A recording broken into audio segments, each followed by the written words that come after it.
কয়টা কয়টা প্রশ্ন? 3 প্রশ্ন।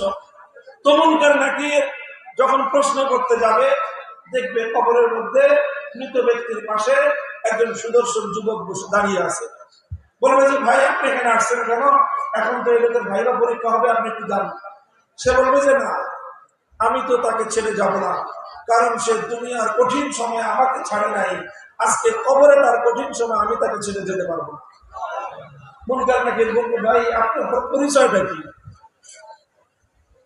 বলে আমার পরিচয় পরে আপনি কি প্রশ্ন করবেন তাড়াতাড়ি করেন।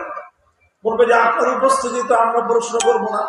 বলে আমার উপস্থিতিতে যদি প্রশ্ন করতে মনে চায় করেন, তাহলে আপনারা যেতে পারেন, আমি তাকে ছেড়ে যাব। মুনকার নাকির দেখলে আশ্চর্য হয়ে যাবে যে কবর জগতে মুনকার নাকিরের কথার উপর দিয়ে কথা বলে এই লোকটা কে আবার। তো সে তার পরিচয় দিবে যে আমার পরিচয়, আমি হলো আল্লাহর কোরআন। আমাকে আল্লাহ পাক এই আকৃতি দিয়ে আজ এই মৃত ব্যক্তিকে তার কঠিন দুঃসময়ে তার পাশে দাঁড়ানোর জন্য আল্লাহ আমাকে পাঠিয়ে দিয়েছেন। মুনকার নাকির আল্লাহর কাছে বলবে যে আল্লাহ সমস্যা তো হয়ে গেছে। কি সমস্যা? বলে যে এই লোকের প্রশ্নের নিয়ম তো হলো একই তাকে প্রশ্ন করতে হবে, কিন্তু এই কোরআন তো বলতেছে যে সে তাকে ছেড়ে যাবে না। আল্লাহ তখন ফয়সালা দিবেন যে দেখো কোরআন আমার সিফাত, কোরআন আমার কালাম, আমি কোরআনের কোনো কথা অবৈধ রাখতে পারবো না। কাজেই কোরআন যা বলে সেটা মেনেই তোমরা এই ব্যক্তিকে সুয়াল জবাব করো। মুনকার নাকির তাকে সুয়াল করবে আর কোরআন তাকে সুয়ালের জবাব শিখাই দেবে। 3 পরীক্ষার প্রশ্ন শিখাই দিবে কোরআন, আর মৃত ব্যক্তি সমস্ত প্রশ্নের জবাব দিয়ে দিবে। বলছিলাম আপনি যদি আজকে আল্লাহর কোরআনকে পক্ষে ধারণ করেন, আপনার প্রতিটি নিসঙ্গতায় কোরআন আপনার উত্তম সঙ্গী হবে। যদি কাউকে অন্ধকার কারণ প্রকাশে নিক্ষেপ করা হয়, তাহলে এই কোরআন তার জন্য সর্বশ্রেষ্ঠ উত্তম সঙ্গী। কবরের মধ্যে অন্ধকার গহীন কবরে কোরআন হলো সর্বশ্রেষ্ঠ এবং উত্তম সঙ্গী। আল্লাহ আমাদের সকলকে কোরআনের সঙ্গে, পবিত্র কোরআনের পাঠের সঙ্গে গভীর সম্পর্ক করার তৌফিক দান করেন। বলছিলাম 2টি সিফাত। 1 নম্বর হলো যে ব্যক্তি কোরআনের পাঠ শিখলো এবং রাত দিন বিভিন্ন সময়ে কোরআনের তেলাওয়াত নিয়ে দাঁড়িয়ে থাকলো, নামাজের মধ্যে দাঁড়িয়ে দাঁড়িয়ে আল্লাহর কোরআন তেলাওয়াত করলো, এই ব্যক্তিকে যদি তোমরা কেউ দেখো তাহলে তোমাদের ঈর্ষা হওয়া উচিত, লোভ হওয়া উচিত যে ওই ব্যক্তি, ওই ভাই যেভাবে কোরআন পড়তে পারে, আমি তো দুনিয়ার অনেক কিছু পারি, আমি তো দুনিয়ার সায়েন্স পারি, আমি তো দুনিয়ার ভাষা বিজ্ঞানের মধ্যে আমি অনেক উৎকর্ষ সাধন করেছি, ভাষা জানি, বিজ্ঞান জানি, সব জানি, কিন্তু আমি তো তার মতো ঘন্টার পর ঘন্টা কোরআন তেলাওয়াত করতে পারি না। এই আক্ষেপ আমাদের সকলের হওয়া উচিত।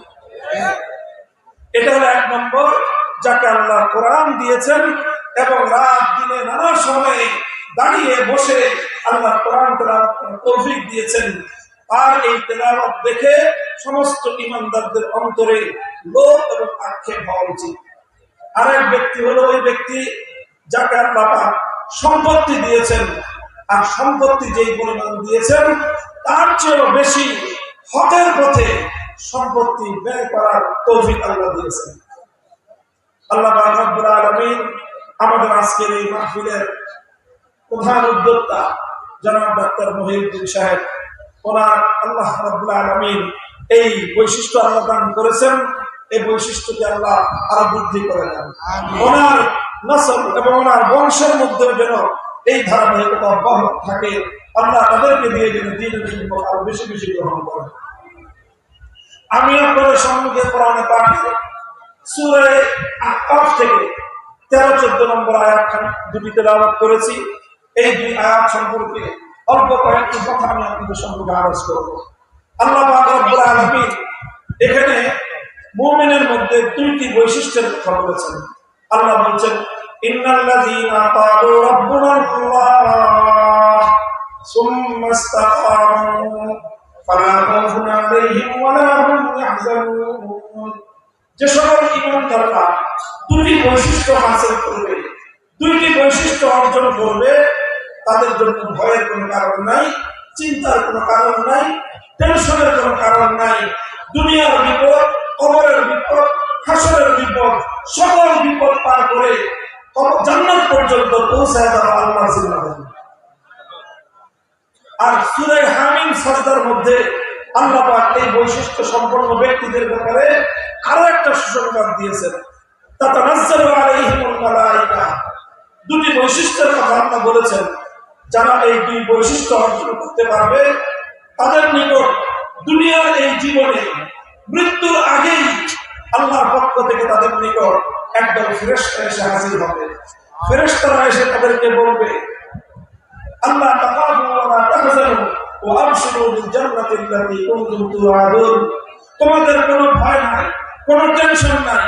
অভয় বাণী শোনাবে, সঙ্গে সঙ্গে আরেকটা শুভ সংবাদ দিবে, সেটা হলো আল্লাহর পক্ষ থেকে আমি তোমার কাছে আমরা জান্নাতের সুসংবাদ নিয়ে এসেছি। দুনিয়াতেই একদল ফেরেশতা এক শ্রেণীর মানুষের কাছে এই বার্তাটা নিয়ে আসে।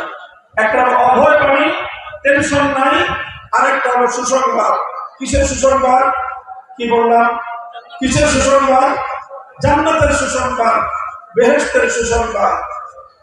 এটা দুনিয়াতেই আসে। কখন আসে? ঠিক মৃত্যুর আগ মুহূর্তে। মৃত্যুর আগ মুহূর্তে যখন মানুষ প্রচন্ড বিপদগ্রস্ত হয়, ভয়াবহ এক কঠিন ভীতির সম্মুখীন হয়, ওই সময়ে কিছু মানুষের কাছে এই নুরানি ফেরেশতারা অভয় বাণী নিয়ে আসে আর জান্নাতের সুসংবাদ নিয়ে আসে। আমরা কারা কারা মৃত্যুর মুহূর্তে আল্লাহর পক্ষ থেকে ফেরেশতাদের মাধ্যমে এই অভয় বাণী আর সুসংবাদের বার্তা শুনতে চাই? এটা হাত তুলেন তো। আল্লাহ কবুল করেন।